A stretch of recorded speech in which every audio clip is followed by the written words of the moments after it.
delve into, like, when you say different type of yoga, because essentially you want to get to that state of, I guess, meditation and whatever. So I guess people, when they talk about different type of yoga, does it mean that different people advocate different techniques in order to get to that meditation stage, or what?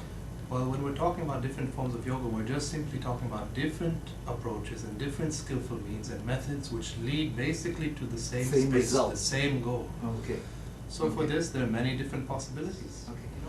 When we talk about yoga, basically we're talking about one essential process of expanding your consciousness from the limited to the unlimited, from the finite to the infinite, from the bounded to the boundless.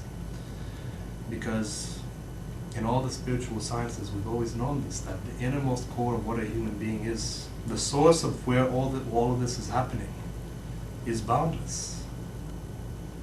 So, you've heard different names given to it, God, different traditions give it different names. In Buddhism, it's known as Shunya. Amongst the Hindus, it's called Brahman. Amongst the Taoists, it's called the Tao.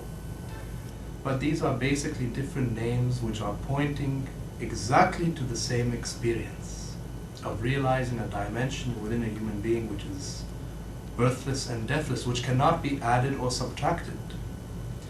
What is it that can be added or subtracted to a human being? The body and the mind.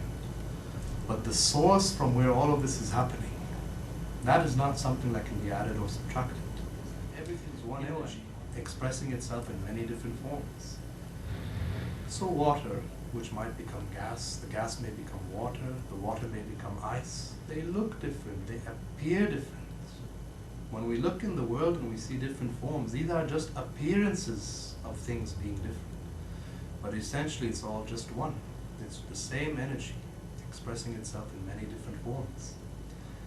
That's why when you look amongst the Hindus, they have 1,000,001 different gods. And yet, at the same time, they've always been saying that all these different gods and goddesses are just expressions of one Brahman, one divine nature. So these gods and goddesses, we shouldn't take these literally. If we think that, let's say, Shiva, you've heard of the god Shiva? Mm-hmm.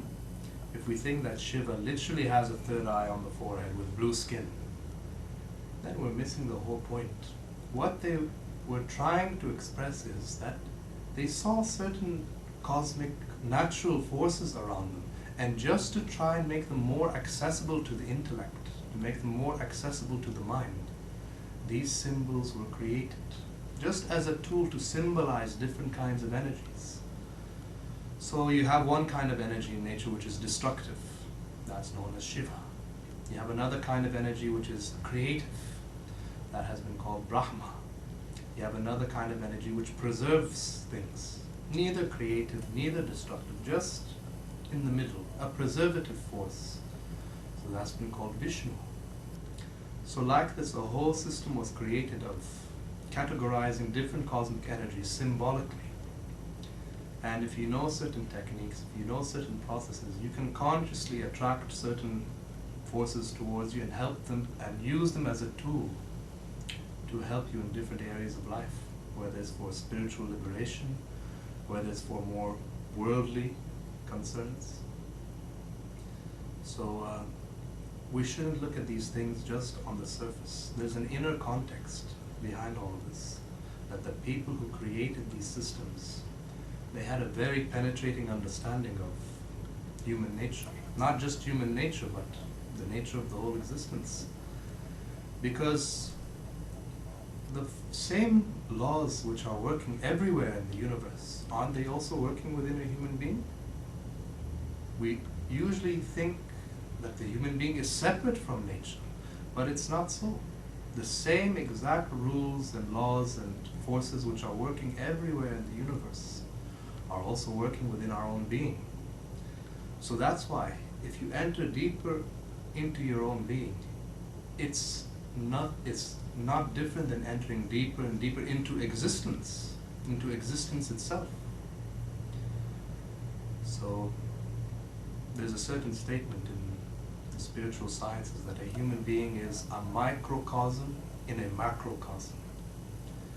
a little universe, a miniature version of the universe which reflects the larger universe. And you've heard statements in the Bible such as God created man in his own image. This is what it's indicating, that the human being is exactly like a mirror reflection of the whole universe.